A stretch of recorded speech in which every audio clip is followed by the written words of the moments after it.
Hi friends, இன்னைக்கு Twins Veg Kitchenல நம்ம வீட்லயே எப்படி oven இல்லாம பீட்சா பண்றதுன்னு தான் பார்க்க போறோம். ரொம்ப சிம்பிள் தான். இப்போ வாங்க ஸ்டெப் பை ஸ்டெப்பா எப்படி பண்றதுன்னு பார்க்கலாம். First வந்து நம்ம வீட்ல பீட்சா பண்றதுக்கு என்னென்ன தேவை அப்படிங்கறதல நான் வந்து எடுத்து வச்சிருக்கேன். இப்போ இத வந்து நான் ஒவ்வொண்ணா உங்களுக்கு என்னென்ன தேவைன்னு சொல்லிடுறேன். First வந்து பாத்தீங்கன்னா இந்த பீட்சா பேஸ் இது வந்து நமக்கு எல்லா ஷாப்ஸ்லயுமே இப்ப கிடைக்குது சூப்பர் மார்க்கெட்ஸ்ல எல்லாம் வச்சிருக்காங்க. இது நீங்க பீட்சா பேஸ்னு கேக்கலாம் இல்ல அந்த flattened breadன்னு கேக்கலாம். இது வந்து ரெண்டு பீஸ் இருக்குது பாத்தீங்கன்னா 28 rupees. இது வந்து நான் நீல்கிரிஸ்ல வாங்குனேன். So இது பாத்தீங்கன்னா உங்களுக்கு நல்ல அந்த ஹோல்ஸ்லாம் வந்து போட்டு கொடுத்திருப்பாங்க. இது வந்து ட்வின் பேக் உங்களுக்கு சிங்கிளாவும் கிடைக்குது. நீங்க சிங்கிளாவும் கேட்டு வாங்கலாம். So இது வந்து நான் ரெண்டு பாக்கெட் வாங்கிக்கிட்டேன். அடுத்து நமக்கு ரொம்ப முக்கியமானது பாத்தீங்கன்னா சீஸ். So அமுல் சீஸ் தான் நான் வந்து யூஸ் பண்ணுவேன். அது வாங்கிட்டு இருக்கேன். அடுத்து நம்ம சீசனிங்க்கு தேவையானதெல்லாம் பார்த்தலாம். ஃபர்ஸ்ட் வந்து ஆரிகானோ எடுத்துர்க்கேன். இது பாத்தீங்கன்னா 99 rupees இது. இந்த மாதிரி பாட்டில்ஸ்ல உங்களுக்கு எல்லா சீசனிங்குமே வருது. இது வந்து பீட்சா சீசனிங் அதுவும் வந்து 99 rupees தான். அடுத்து அந்த டாப்பிங்க்கு போடுற சாஸ் இது வந்து ஃபன் ஃபுட்ஸ் பிராண்ட் உங்களுக்கு ஃபன் ஃபுட்ஸ் பிராண்ட்ல வந்து நிறைய ஸ்ப்ரெட்ஸ் வந்து கிடைக்குது அதுல வந்து பீட்சா ஸ்ப்ரெட்டும் அவங்க வந்து வச்சிருக்காங்க இது வந்து 85 rupees நான் இது வந்து வாங்கியே வச்சிட்டு இருக்கேன் நான் அடிக்கடி பண்ணுவேன் அப்படிங்கிறதுனால அடுத்து வந்து மயோனைஸ் இதோட வந்து பிரைஸ் 115 rupees இது வந்து 400 grams பாட்டில் சோ அடுத்து நமக்கு தேவையானது கெட்சப் தேவைப்பட்ட garlic and chili sauce கொஞ்சம் ஸ்பைசியா வேணும்ன்றவங்களுக்கு இது வந்து போட்டுக்கலாம் இது வந்து நான் 50 rupeesக்கு வந்து வாங்கினேன் சோ இதெல்லாம் வந்து ரொம்ப ரொம்ப முக்கியமானது நம்ம பீட்சா பண்றதுக்கு இந்த சீசனிங்லயே வந்து தனித்தனியா நிறைய வச்சிருக்காங்க மிக்ஸ்ட் ஹெர்ப் சீசனிங் எல்லாமே வந்து உங்களுக்கு கிடைக்குது இப்போ நான் வந்து ரெண்டு வெங்காயம் ரெண்டு தக்காளி எடுத்துர்க்கேன் இல்ல நீங்க வந்து கேப்சிகமும் போட்டுக்கலாம் இப்போ நான் இதுக்கு வந்து டாப்பிங் போடுறதுக்கு ரெண்டு வெங்காயம் ரெண்டு தக்காளி எடுத்துர்க்கேன் கேப்சிகம் வேணும்னா நீங்க கேப்சிகமும் சேர்த்துக்கலாம் கேப்சிகம் இப்போ இல்ல அப்படிங்கிறதுனால நான் வந்து வெங்காயம் தக்காளி மட்டும் எடுத்துட்டு இருக்கேன் எல்லா கலரும் நீங்க வந்து சேர்த்துக்கலாம் கேப்சிகம்ல என்னென்ன வெஜிடபிள்ஸ் வேணுமோ சேர்த்துக்கலாம் மஷ்ரூம் அதுக்கு அப்புறம் ஆலிவ்ஸ் இதெல்லாம் வந்து கூட கிடைக்கும் அது எல்லாமே வந்து உங்களுக்கு சூப்பர் மார்க்கெட்ஸ்ல அவேலபிளா இருக்கு அதெல்லாம் நீங்க வாங்கி டாப்பிங்கா வந்து நம்ம போட்டுக்கலாம் அது இன்னும் நம்ம டாப்பிங்ஸ் கொஞ்சம் நிறைய வெரைட்டியா நம்ம போட்டோம்னா எக்ஸாக்ட்டா நமக்கு வந்து ஒரு கடையில போய் சாப்பிடுற டேஸ்ட் வந்து நமக்கு கிடைச்சிடும்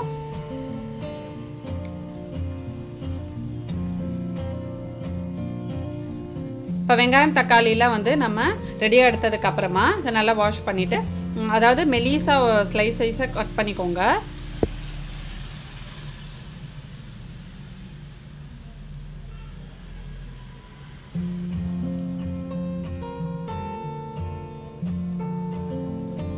இது மாதிரி வெங்காயம் கட் பண்ணிட்டு இதே சைஸ்லயே தக்காளியும் கட் பண்ணிக்கலாம் இப்போ வெங்காயம் தக்காளி எல்லாமே வந்து நான் கட் பண்ணி எடுத்துட்டேன் ரெடியா இருக்கு இப்போ பீட்சா பண்றது வந்து எப்படின்னு பார்க்கலாம் நீங்க கேப்சிகம் யூஸ் பண்றீங்க அப்படினா அதுவும் இதே மாதிரி ரவுண்ட் ரவுண்டா இதே ஷேப்லயே வந்து ஸ்லைஸ் பண்ணிக்கணும் நல்லா தின்னா ஸ்லைஸ் பண்ணிக்கோங்க இப்போ நான் வந்து ஒரு பிளேட் எடுத்துர்க்கேன் இதுல ஃபர்ஸ்ட் நம்ம வாங்குன பீட்சா பிரெட் வந்து வெச்சலாம் இதுல அழகா பாத்தீங்கன்னா ஹோல்ஸ் அவங்களே வந்து போட்டு கொடுத்திருக்காங்க நம்ம போடுற சீசனிங்ல நல்லா இறங்குறதுக்கு ஃபர்ஸ்ட் வந்து இந்த பீட்சா டாப்பிங் சாஸ் வந்து ஃபுல்லா ஸ்ப்ரெட் பண்ணிடலாம் சோ இது வந்து கடையில உங்களுக்கு கிடைக்கல அப்படினா வீட்லயேவும் நம்ம வந்து ப்ரிப்பேர் பண்ணிக்கலாம் சோ அது வந்து எப்படி ப்ரிப்பேர் பண்றது அப்படின்றதை நான் தனி வீடியோவா உங்களுக்கு போடுறேன் இப்போ இது வந்து தேவையான அளவுக்கு எடுத்து ஸ்ப்ரெட் பண்ணிக்கோங்க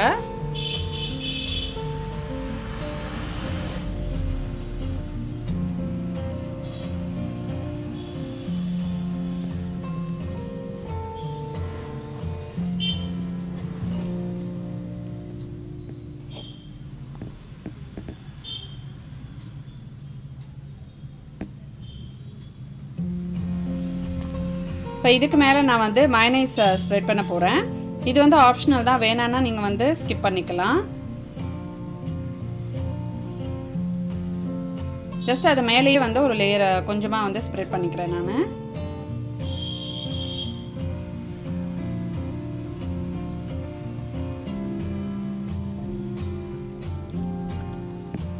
இப்போ இதுக்கு மேல நான் காட்டின garlic chili sauce வந்து நம்ம போட்டுக்கலாம் பட் அது வந்து கொஞ்சம் காரமா இருக்கும்ங்கறதுனால நான் வந்து இது குழந்தைக்கு கொடுக்கிறதுனால அதை மட்டும் நான் அவாய்ட் பண்ணிட்டேன் அந்த garlic chili sauce வந்து இந்த ஸ்டேஜ்ல மேலேயே வந்து அப்ளை பண்ணிக்கலாம் இப்போ இத அப்ளை பண்ணிட்டு இதுக்கு மேல வந்து வெங்காயம் நம்ம ஸ்லைஸா கட் பண்ணதை அப்படியே ஸ்ப்ரெட் பண்ணி வச்சிருங்க ரேண்டமா இப்போ அதுக்கு மேலேயே வந்து தக்காளியும் இந்த மாதிரி ஸ்ப்ரெட் பண்ணி வச்சிடலாம்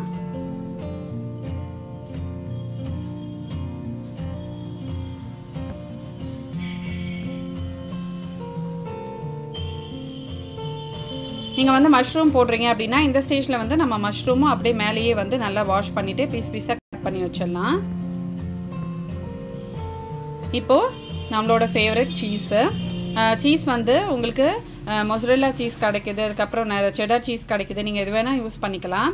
ஸோ நான் இங்கே வந்து அந்த அமுல் சீஸ் சின்ன சின்ன ஸ்லைசஸாக இருக்கும் பார்த்தீங்களா பேக்கில், அதுதான் வந்து எடுத்திருக்கேன்.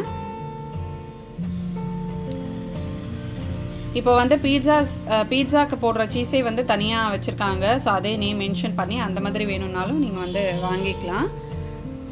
இப்போ இது வந்து பீட்சா அப்படிங்கிறதுனால கொஞ்சம் சீஸ் வந்து நிறையாவே போடுங்க. அப்போ தான் உங்களுக்கு நல்லா அது குக் ஆகிட்டு வரும்போது அந்த சீஸ் மெல்ட் ஆனதுக்கு அப்புறமா பார்க்கறதுக்கு வந்து பயங்கர அப்பிடைசிங்காக வந்து இருக்கும்.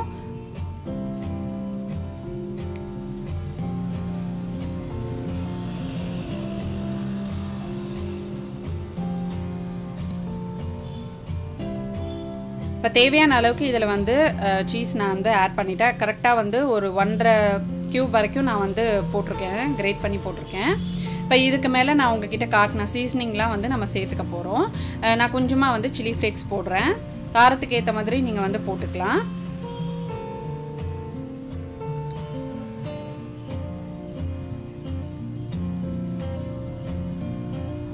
ஃபஸ்ட்டு வந்து நான் ஆரிகானோ போடுறேன்.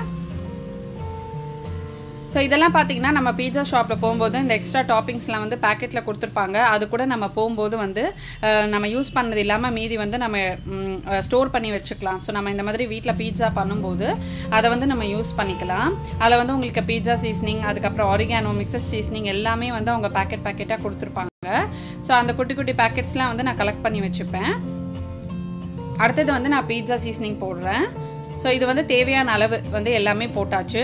இப்போ இது வந்து பார்க்குறதுக்கு இப்படியே வந்து சாப்பிடணும் போல் இருக்குது பாருங்கள், அவ்வளோ பார்க்குறதுக்கு வந்து அவ்வளோ சூப்பராக இருந்தது. இப்போ இதை வந்து நம்ம எப்படி குக் பண்ண போகிறோம் அப்படிங்கிறத நான் உங்களுக்கு காட்டுறேன். ஃபஸ்ட்டு வந்து அடுப்பு பற்ற வச்சுக்கோங்க. அதுக்கு மேலே வந்து ஃபஸ்ட்டு ஒரு தவா வச்சுக்கோங்க.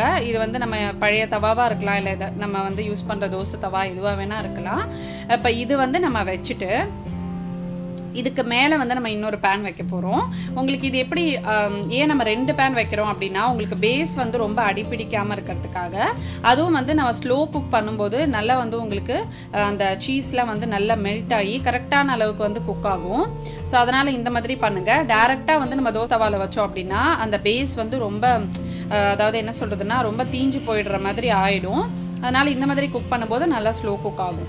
இப்போ இதில் வந்து அந்த பேனில் நான் கொஞ்சம் பட்டர் ஸ்ப்ரெட் பண்ண போகிறேன். தேவையான அளவு நீங்கள் வந்து போட்டுக்கலாம். இது வந்து உங்களுக்கு அந்த பன்னில் வந்து இன்னும் நல்லா டேஸ்ட் கொடுக்கும் அப்படிங்கிறதுக்காக. இப்போ இந்த பட்டர் வந்து போட்டுட்டு நல்லா ஈவனாக வந்து நம்ம ஸ்ப்ரெட் பண்ணிக்கலாம். ஸோ இந்த பீட்சா வந்து நான் சொன்ன மாதிரி ட்ரை பண்ணி பாருங்கள், ரொம்ப டேஸ்டியாக வந்துச்சு. ஸோ ஆல்மோஸ்ட் வந்து நம்ம ஹோட்டலில் போய் சாப்பிட்ற ஒரு பீட்சா கார்னரில் டாமினோஸில் போய் சாப்பிட்ற அளவுக்கு வந்து ஆல்மோஸ்ட் அந்த டேஸ்ட் வந்து வந்துடுச்சு. ஏன்னா அவங்க ஆல்மோஸ்ட் அதில் ஆட் பண்ணியிருக்கிறது எல்லாமே வந்து நம்ம அதில் ஆட் பண்ணிட்டோம். அவனில் இருக்கிறவங்க வந்து நீங்கள் அவன்லேயே வச்சு கூட குக் பண்ணலாம், உங்களுக்கு இன்னும் நல்லாவே வந்து அது குக் ஆகும். ஸோ மோஸ்ட்லி அவன் இல்லாமல் இருக்கிறவங்களுக்கு இந்த மெத்தட் வந்து ரொம்ப யூஸ்ஃபுல்லாக இருக்கும். இப்போ இந்த பட்டர் வந்து நல்லா ஸ்ப்ரெட் பண்ணிவிட்டு நம்ம ப்ரிப்பேர் பண்ணி வச்சுருக்கிறத இதில் வச்சுட்டு மூடி வச்சுட்டு நல்லா லோ ஃப்ளேம்லேயே வச்சு குக் பண்ணுங்கள்.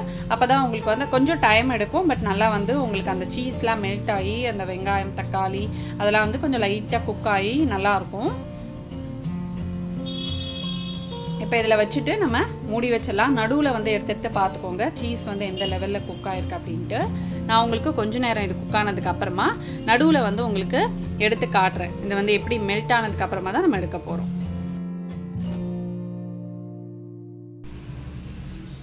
இப்போ பார்த்தீங்கன்னா கொஞ்ச நேரம் கழித்து நான் உங்களுக்கு எடுத்து காட்டுறேன். ஸோ எப்படி சீஸ் வந்து மெல்ட் ஆகி வந்திருக்கு பாருங்கள். இன்னும் நல்லா வந்து மெல்ட் ஆகட்டும். இது வந்து இன்னும் கொஞ்சம் அங்கங்கே சீஸ் வந்து கொஞ்சம் இதுவாக இருக்குது அப்படியே போட்டது, அதனால நான் இன்னும் கொஞ்சம் நேரம் மூடி வைக்க போகிறேன். இப்போ இன்னொரு 2 மினிட்ஸ் கழிச்சு நான் இதை வந்து ஓப்பன் பண்ணேன். சீஸ் பார்த்தீங்கன்னா எவ்வளோ சூப்பராக குக் ஆகிருக்கு பாருங்கள். ஸோ அவ்வளோதான். இதை வந்து நம்ம ஒரு பிளேட்டில் ட்ரான்ஸ்ஃபர் பண்ணிடலாம். ட்ரான்ஸ்ஃபர் பண்ணிவிட்டு இது ஒரு 4 பீஸாக வந்து கட் பண்ணிக்கோங்க. நீங்கள் வந்து இன்னொரு மெத்தட்லேயும் பண்ணலாம். பட்டரில் வந்து இந்த வெங்காயம் தக்காளியை லைட்டாக சாட்டே பண்ணிவிட்டு அப்புறமாவும் நம்ம டாப்பிங்காக போடலாம். இந்த ஹோம்மேட் பீஸா கண்டிப்பாக வந்து உங்களுக்கு பிடிச்சிருக்கும்னு நினைக்கிறேன். இதை ட்ரை பண்ணி பாருங்கள், எப்படி இருந்துச்சுன்னு சொல்லுங்கள். உங்கள் குழந்தைங்களுக்குலாம் வந்து பண்ணி கொடுங்க. இந்த வீடியோ உங்களுக்கு பிடிச்சிருந்துச்சுன்னா எங்கள் சேனலில் லைக் பண்ணி சப்ஸ்கிரைப் பண்ணுங்கள். இன்னொரு இன்ட்ரெஸ்டிங்கான யூஸ்ஃபுல்லான வீடியோவில் உங்களை நான் மீட் பண்ணுறேன். அது வரைக்கும் பாய் ஃப்ரெண்ட்ஸ்.